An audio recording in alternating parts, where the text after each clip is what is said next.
Oi pessoal, tudo bom? Hoje eu vim falar com vocês sobre mais um livro que eu li essa semana. Na verdade, eu reli ele, que é esse aqui, o Escatologia Essencial.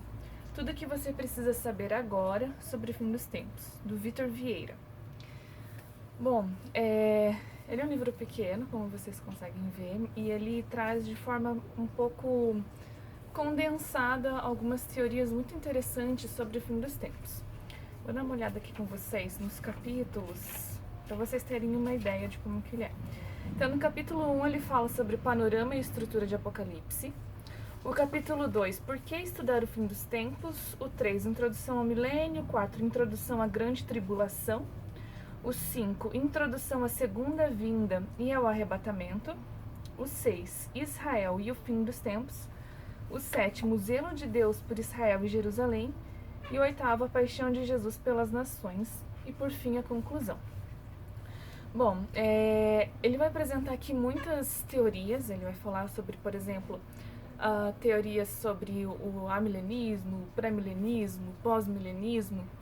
A questão também do arrebatamento secreto, ou se ele não seria secreto. Questões do tipo, será que a igreja vai passar pela grande tribulação ou será que ela não vai passar pela grande tribulação? E esses assuntos, eles são interessantes, mas a gente sabe que existem linhas teológicas nesse sentido e que não vai ser numa conversa que a gente vai realmente entender se é de uma forma ou se é de outra. E eu vejo muitas vezes na Bíblia, quando os discípulos perguntavam sobre o fim dos tempos, eles perguntavam sobre como que aconteceria e sobre o tempo que aconteceria, e Jesus respondeu a eles de forma muito misteriosa, digamos assim. Jesus deu os sinais, ele falou, vai acontecer isso, vai acontecer aquilo, vai acontecer aquele outro, e então, quando vocês verem que isso está acontecendo, saibam que o tempo está perto. Mas Jesus não deu esses detalhes. Depois, Jesus revelou para João no Apocalipse. Então, o Apocalipse significa essa revelação. E daí o que eu gostei demais nesse livro é que ele apresenta essas teorias, o autor dá o posicionamento dele, né, sobre essas teorias, qual que é uma linha, ele define uma linha para ele poder desenvolver no livro, mas ele deixa claro que existem essas outras linhas teológicas e que é possível entender essas outras formas também que foram propostas. Só que no fim, o que a gente sabe é que Cristo vai voltar e ele vai restaurar todas as coisas e cada um vai ser julgado de acordo com o que fez por meio do corpo. Então, todas as nossas obras, elas serão avaliadas e julgadas diante de Deus.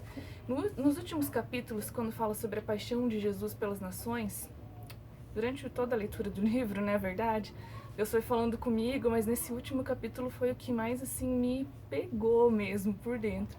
Porque eu comecei a pensar sobre como que seria esse momento de Jesus reinando plenamente e como que seria esse relacionamento nosso próximo dele, né? E eu comecei a pensar com muito mais temor do que antes.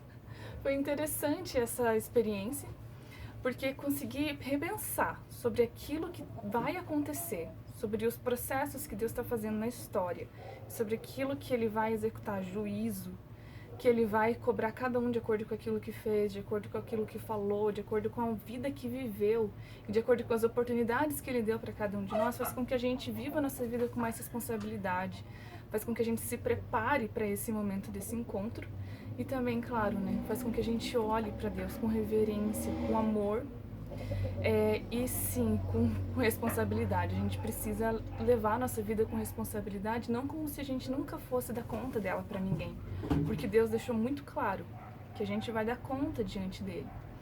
Então esse livro foi interessante para resgatar esse momento, resgatar essa chamada de atenção, né, que Deus às vezes dá em nós pra gente acordar mesmo, porque às vezes a gente vive a vida como se esse momento nunca fosse chegar. E esse livro é bem interessante porque ele mostra como esse momento está mais perto do que nunca, né? Quando a gente vê, por exemplo, que Israel ficou sem um local físico, né? Sem um país, uma terra física, por mais de 1.800 anos. Né? Então, mais ou menos depois de 100 anos depois que Cristo veio, Israel já perdeu todas a terra, eles não tinham mais um país físico, e até o fim da Segunda Guerra Mundial, Israel ficou sem nação, sem país. Até que, então, depois de tudo que aconteceu na Segunda Guerra Mundial, depois do Holocausto, etc., Israel recebeu parte daquilo que Deus prometeu. Né? Então, nesse receber essa herança novamente, a gente vê que vai se cumprindo aquilo que está escrito na Bíblia. E a gente vê que agora, né, já faz um pouco mais de 50 anos, 60, 70 anos, que Israel está de novo como uma nação, como uma terra, e que essas profecias estão se cumprindo. E a gente está aguardando o retorno de Jesus. Ele está vindo, ele vai vir, ele vai reinar sobre toda a terra, e ele vai executar tudo aquilo que está escrito na palavra. Todas as promessas de Deus vão se cumprir, absolutamente todas, nenhuma delas vai ficar sem cumprimento. E a gente precisa estar atento a isso. Não dormindo, não distraído, não como se isso nunca fosse acontecer, porque vai acontecer e tá mais perto do que nunca. Então, nesse sentido, o livro me ajudou demais. E se você tiver interesse de ler, ou se você já tiver lido, se você tem curiosidade sobre o livro, quiser me perguntar alguma coisa, pode perguntar. Quiser comentar sobre o que você achou também, se você já leu, pode comentar. Eu vou ficar muito feliz, na verdade, em ver seu comentário, tá bom? Beijo e até mais!